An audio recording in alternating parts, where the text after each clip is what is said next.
Bonsoir, chers abonnés. Bienvenue sur votre émission, l'invité sur les antennes de Radio Azawad International. Ce soir, nous recevions son Excellence Mohamed Larbi Zeytout, ancien diplomate algérien.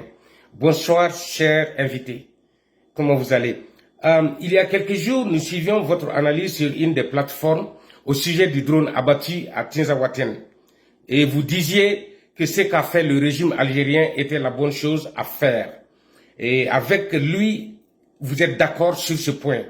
Et nous souhaiterions que vous nous donniez, que vous nous apportiez davantage de précisions sur cet avis. Marhaban bikum. Merci de me recevoir.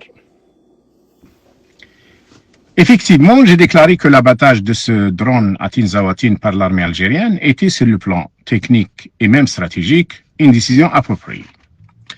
Il fallait réagir et enfin les généraux ont réagi. Mais nous ne nous y trompons pas. Ce geste ponctuel ne rachète en rien l'échec profond du régime dans sa gestion des régions du site. Depuis des décennies, ces régions sont abandonnées, voire même méprisées. Et il faut replacer cet acte dans un contexte plus large. Depuis plusieurs mois, la junte malienne, financée par les Émirats, épaulée par les mercenaires russes et équipée par les drones turcs, multiplie les provocations. Elle a violé à maintes reprises l'espace aérien algérien. Et pire encore, elle a bombardé des zones civiles, souvent limitrophes des frontières algériennes, massacré des populations azawadiennes et parfois même tué des ressortissants algériens. Ce ne sont pas des accidents. Cela n'est pas un accident, mais en fait, des actes de guerre larvés. Il fallait répondre et la réponse est venue enfin. Tant mieux, mais encore une fois, elle reste insuffisante tant qu'elle n'est pas accompagnée d'une véritable vision politique pour le Sahel. Eh bien, on peut dire que la boussole des relations algériennes est instable depuis un certain temps. Et que ce soit avec les pays environnants ou avec la Russie, l'Amérique et la France. Aujourd'hui, on voit que la rupture avec le Mali est un pas en avant et l'Algérie pourrait-elle soutenir le front de libération de l'Azawad en réponse à l'adhésion du Mali au Maroc? Si l'Algérie a une politique étrangère digne de ce nom, structurée, fidèle à ses valeurs historiques, elle aurait depuis longtemps défendu le droit du peuple d'Azawad à exister, à vivre, à décider pour lui-même. Non pas pour diviser le Mali, c'est un pays frère, mais pour empêcher un bain de sang permanent orchestré par des colonels de la junte sans légitimité, accrochés au pouvoir à Bamako. Le divorce entre Alger et Bamako, scellé par les choix de la junte malienne, est un fait. Et dans ce contexte, soutenir l'Azawad devient non seulement une option tactique ou même stratégique, mais un devoir moral, je dirais même national. Ce peuple, trop souvent trahi et massacré dans l'indifférence générale, il est criminalisé pour avoir voulu l'autonomie, la dignité, la reconnaissance.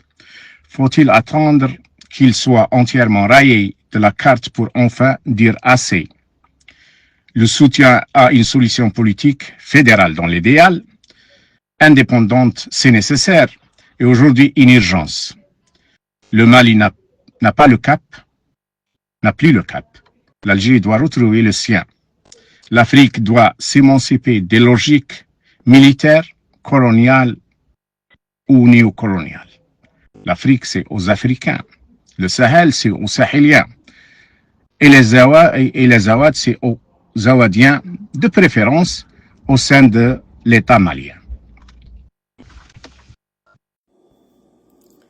Une dernière question, Son Excellence, si vous me permettez, concernant le conseil militaire au Mali, sur la base de votre longue expérience. J'aimerais que vous me donniez une idée de la manière dont les choses vont évoluer à la lumière des tensions existantes entre les deux pays. Ce que je vois ce que on est dans un monde déstabilisé, voire même très déstabilisé. Et la région du Sahel, elle est livrée aux aventuriers. Le conseil militaire malien est une junte sans légitimité, qui n'a ni vision économique ni horizon politique. Elle se maintient par la force, la peur, la propagande et assistée par des forces néocoloniales. Elle s'appuie sur des mercenaires étrangers pour terroriser sa propre population. Est-ce cela la souveraineté? L'Algérie, de son côté, malheureusement, reste figée. Son régime est fatigué, dépassé, affaibli, autoritaire et ne répond même pas. Tinzaouatine, c'était l'exception.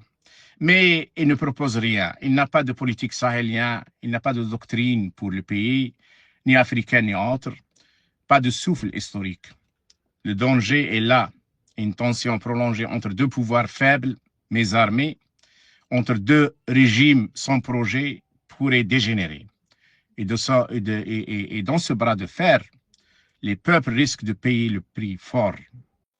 Mais j'ai foi dans une autre issue. L'alternative viendra des sociétés civiles, des intellectuels, de ceux qui résistent à ces deux régimes, c'est-à-dire la majorité du peuple.